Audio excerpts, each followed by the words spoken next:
கடந்த சில ஆண்டு காலமாகவே வந்து கர்நாடகத்தில் வந்து இந்தி மொழி திணிப்புக்கு எதிரான போராட்டம் வலுத்து கொண்டிருக்கிறது.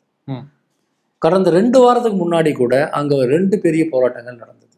ஒன்று, ஒரு பேங்க் மேனேஜர் வந்து நான் வந்து இந்தியில் தான் பேசுவேன், கன்னடத்தில் பேச மாட்டேன் அப்படின்னு சொன்னதை ஒட்டி ஒரு பெரிய பிரச்சனை வெடித்து போராட்டங்கள்லாம் அங்கே நடத்தி முதல்வர் உட்பட அனைவரும் தலையிட்டு கடைசியில் வந்து அந்த வங்கி மேலாளர் வந்து மன்னிப்பு கேட்டு அவர் இடமாற்றமே செய்தாங்க.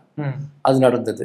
தமிழ்நாட்டோட காவிரி பிரச்சனை, மகாராஷ்டிராவோட வந்து பெல்காம் பிரச்சனை. எனவே இந்த 2 மாநிலங்களோட அதிகமாக அவங்களுக்கு மோதல் போக்கு இருக்கும். ஆனால் அதையெல்லாம் தாண்டி தான் மாநிலங்களாக இருக்கக்கூடிய, மொழிவாரி மாநிலங்களாக இருக்கக்கூடிய நம்முடைய முரண்பாட்டை விட இந்த பெரிய பிரச்சனை இந்தி மொழி திணிப்பு என்பதும் ஒன்றிய அரசு அதிகாரத்தை குவித்து வைப்பதும் தான் பெரிய பிரச்சனைன்னு அங்கே இருக்கிற அமைப்புகள்லாம் கொஞ்சம் மாறி கொண்டு வந்த ஒரு சூழல்ல அந்த இந்தி திணிப்புக்கு எதிரான போராட்டத்தை மிக சாதுரியமாக திசை திருப்புவதற்கு கமல் பேசின இந்த ஒரு வார்த்தையை வச்சுக்கிட்டு ஒரு அரசியல் பண்ணியிருக்காங்க. இதுதான் நான் சொல்றது.